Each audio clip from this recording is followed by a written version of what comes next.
বারবার ভূমিকম্প কেন হচ্ছে? কেন মুসলিম জাতিকে আল্লাহ এভাবে সতর্ক করছেন? কোন কারণে? আপনার কারণেই তো হচ্ছে এগুলা। আপনার সন্তানের কারণেই তো হচ্ছে এগুলা। এর বাইরে তো আর কিছু না। না আছে আপনার ভিতরে কোরআন এবং হাদিসের কোন জ্ঞান, না আছে রাসূলের কোন আদর্শ, আপনার সন্তানের ভিতরেও নেই।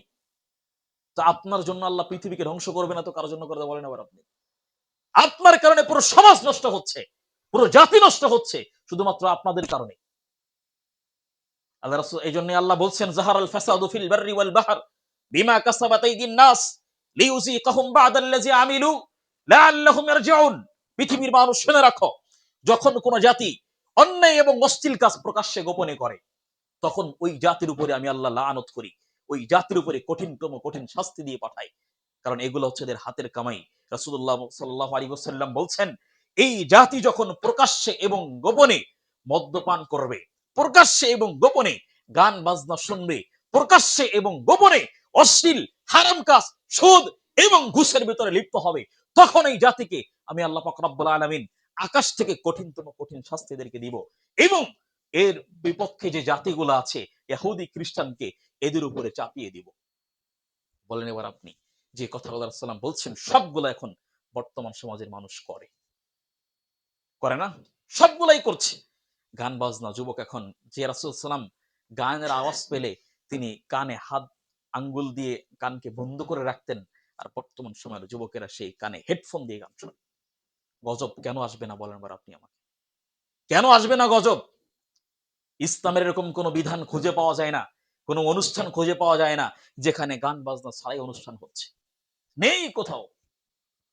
মসজিদের কেশিয়ার বলেন, সভাপতি বলেন, ইমাম সাহেব বলেন, তার বাড়ি অনুষ্ঠান হলেও গান বাজনা হয়। এটা আমরা অসংখ্যবার দেখেছি, অসংখ্যবার দেখেছি। তো আল্লাহ বালা মুসিবত দিবে না কেন বলেন? কেন দিবে না? আজ মুসলিম হিসাবে আমাদের ভিতরে এই বৈশিষ্ট্যগুলো নেই, যার ফলশ্রুতিতে আমরা দেখতে পাচ্ছি কি, বাংলার জমিনে এখন তো আবার অনেক শ্রেণীর মানুষও আছে যারা গান বাজনা শোনে, গান বাজনা করে, এবং উল্টো ভাবে ফতোয়া দেয় যে গান বাজনা কোরআনে হারাম নাকি, এগুলা কি হারাম, এই ফতোয়া দিচ্ছে। বুঝেন নাই? ওই যে আবুল সরকার, আবুল সরকার না বাউল, আবুল সরকার, আপনারা কি তার বক্তব্য শুনেছেন? তিনি কি বলেছে? সে একজন বাউল, গান বাজনা করে। আস্তাগফিরুল্লাহ, তার মুখের ভাষাটা কি দেখেন। তিনি বলতেছে কি, গান বাজনা তো কোরআনের ভাষা দিয়েই করি আমরা। কোরআনের ভাষা দিয়ে করি মানে আল্লাহ নিজেই তো গান বাজনা করতে বলেছে। কোথায়? খোলো পবিত্র কোরআনুল কারীম, কুল আউযু বিরাব্বিন নাস মিনাল জিন্নাতি, মানে কুল আউযু বিরাব্বিন নাসি মালিকিন নাসি ইলাহিন নাসি মিন শারিল ওয়াসওয়াসিল খান্নাসি আল্লাযী ইউওয়াসওয়িসু ফি সুদুরিন নাসি। এই নাসি দিয়ে তো আমরা নাচানাচি করছি। কথা কি বলছে কে? আল্লাহই তো বলছে। বুঝো তার অবস্থা কোথায়?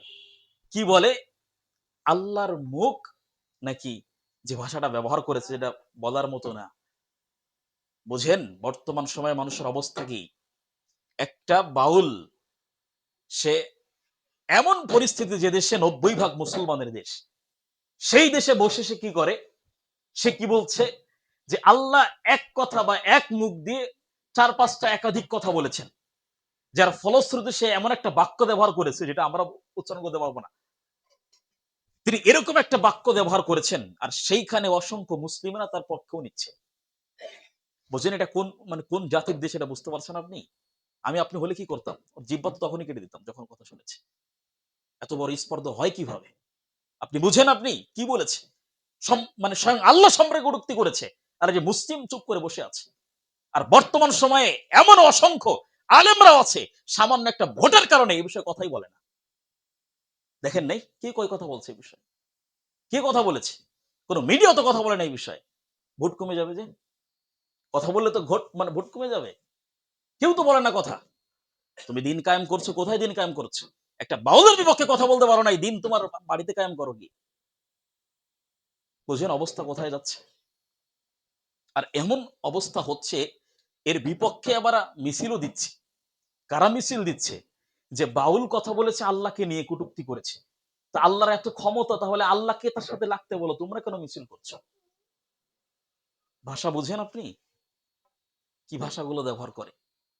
অথচ এই দেশে অসংখ্য মুসলিম জাতি, 90% মুসলমানের দেশ, সে দেশে যদি এই অবস্থা হয়, তো আগামীতে কি যে হবে